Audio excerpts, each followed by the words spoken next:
Oh, hello there. Yes, well, good grief. It's still Christmas somewhere along the line. Yeah, it's one of the real problems you have with having Christmas midweek is that it just seems like you end up with like a week and a half of Sundays. Anyway, I'm reliably informed somewhere along the line it is the weekend. Hooray for weekends and lots of them and not being at work. Obviously, being the work shy git that I am, it's no wonder productivity is down, what with me not working from home.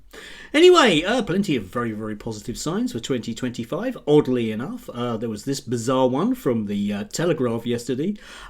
Fraser Nelson, yes, him. Presumably, because he's leaving, he's going to be on a one-man quest to, well, stop the poor from draining his finances. But in the meantime, he wrote this.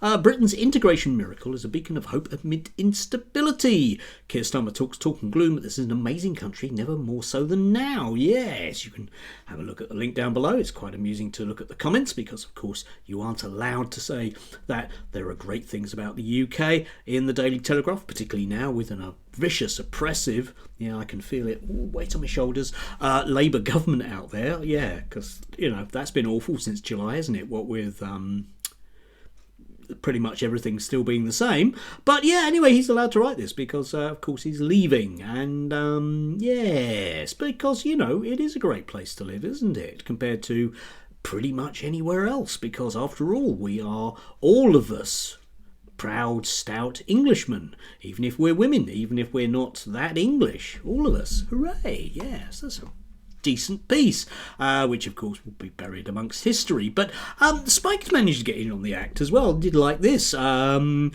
of their columnists, the poison of white identitarianism, the racial politics of the new right is now impossible to ignore. Yes, Spike magazine have actually woken up to the fact that their cheering on of people who are basically Nazis might actually have a downside. Yes, it might, mightn't it? Because yeah, loads of people out there are currently cheering on Nazis, and it's all going to end up with us, the rest of us, having a huge laugh in 2025. You know, apart from the bodies piling, because of course we have such glorious things as Elon Musk, who's about to hit the American political scene and show us just what a stable genius he is.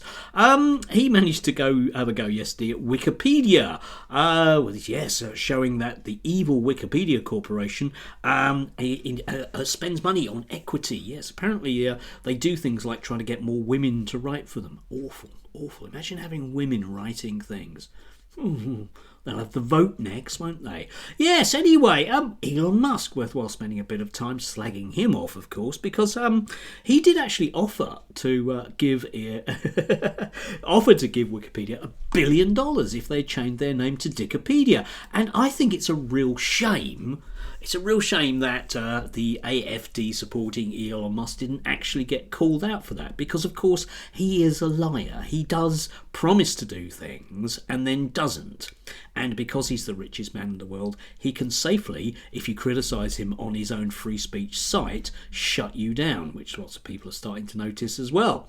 Yes, AFD supporting. Leave that one hanging in the air for those of you that somehow magically still think that he's an okay human being. He isn't. He's barely a human being. And let's not forget, of course, that he is a man in the past who did promise that he was going to give an awful lot of money to the UN to, you know, sort out poverty, but then decided really would much prefer to keep hold of all of the money he's got, which is more than anyone else by an enormously large amount. I think he's currently worth $242 billion.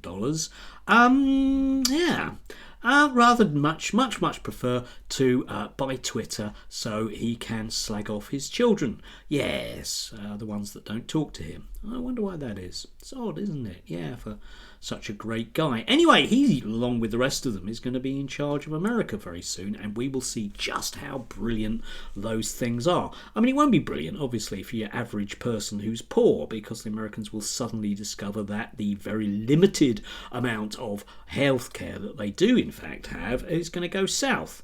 Quite literally, they will probably, once again, find themselves taking long car drives to go to Mexico to buy something that may or may not keep them alive for a bit longer.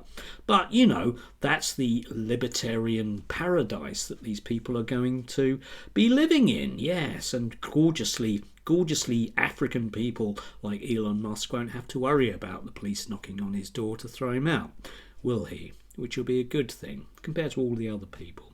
Anyway, I'm hoping that the rest of the British media can actually wake up to these things as well. It's probably going to take an awful lot of shouting and screaming, but you know full well that you're going to be getting somewhere as and when Julia Hartley-Brewer actually manages to acknowledge that maybe having a bunch of fascists, libertarian, very, very nasty neocons in charge of the government isn't a good idea, because, hey, the trains won't run on time. Anyway, do have a glorious, Saturday now, I do believe. And, yes, make sure you make the most of it whilst you can, after all.